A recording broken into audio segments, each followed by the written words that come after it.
Good afternoon, students. Now we are discussing lesson 3, plants and groundwater.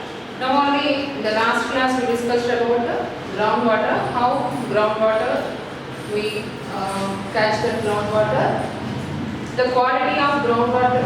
In this class we are going to discuss about the quality of groundwater. In the last class what we discussed? Recharging of groundwater. It is very important for us because in the rainy season only we have water. The rest of the months we don't have water.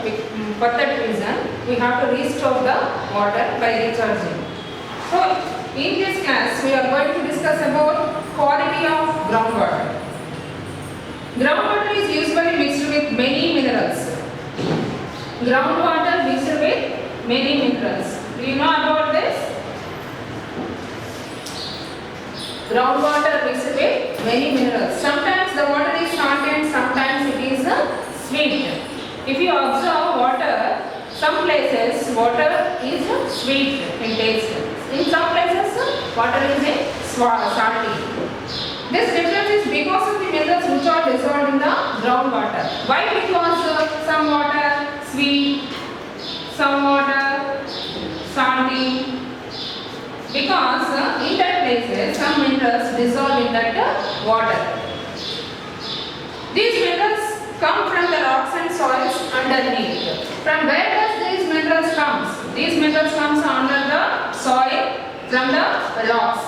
Already we learned about the rocks, pervious rocks, impervious rocks under the soil before the ground.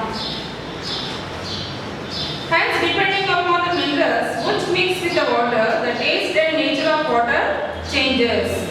By mixing that minerals, the taste changes depending upon the minerals. In many mandals of Telangana, there is excess quantity of certain minerals like sodium, chloride, iron, nitrate. In Telangana, if you observe, so many minerals are there like sodium. Do you know the minerals? You have studied in your science class.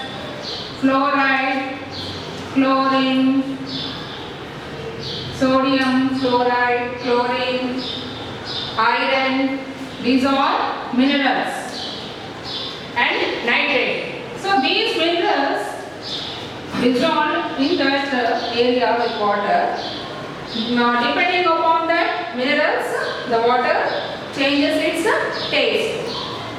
Drinking such water is not good for our health and can cause diseases.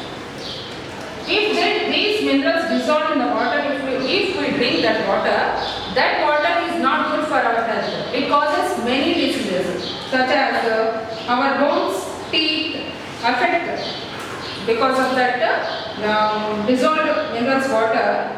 Our bones affected that part. In such situations, the drinking water should be properly treated to remove the excess minerals. So, what should we do? We have to remove these minerals from that water to drink. So, for that reason, we have to boil the water and drink. Many times, water is polluted due to the excessive use of fertilizers, pesticides, or poor drainage. These minerals damage the water, pollute the water. And one more thing, water is polluted due to the excess of fertilizers, pesticides, poor drainage system. In our country, this problem is increasing day by day. From factories, so many fertilizers comes outside. That pesticides and chemicals dissolved in the water, and drainage water also sometimes mixed with drinking water. So that water polluted, and if we drink that water, we get so many diseases. In our country, this problem is increasing day by day. Unless we take the preventive steps, most of the wells or river water soon will become unsafe for drinking or even for bathing. If we not take preventive steps, then we face so many problems for drinking and bathing. We get water from wells and bore wells. If that water mixed with these minerals or that pesticides, minerals and fertilizers, so problem will be there. This is unsafe for drinking. Use of groundwater. How we use groundwater? Groundwater, like the rivers, is the common resource of all people and not just of those who have land over aquifers.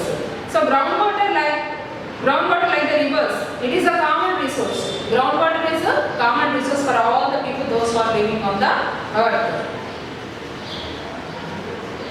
As a result, the wells in the neighborhood are gone dry unless we use the groundwater as a common resource and in a restrained manner. Can we ensure that everybody is able to benefit from them? In fact, after a few years, even those who dig deeper tube wells will not have any water left to pump. Today's generation has received water from the past as a sacred asset. This is a sacred asset. So water is a sacred asset. From last few years, we are getting water from our past generations. So we have to save this water for our future generations. We should pass it on to the future generation just as we received it. We should also develop ways of using and conserving water in a restrained manner.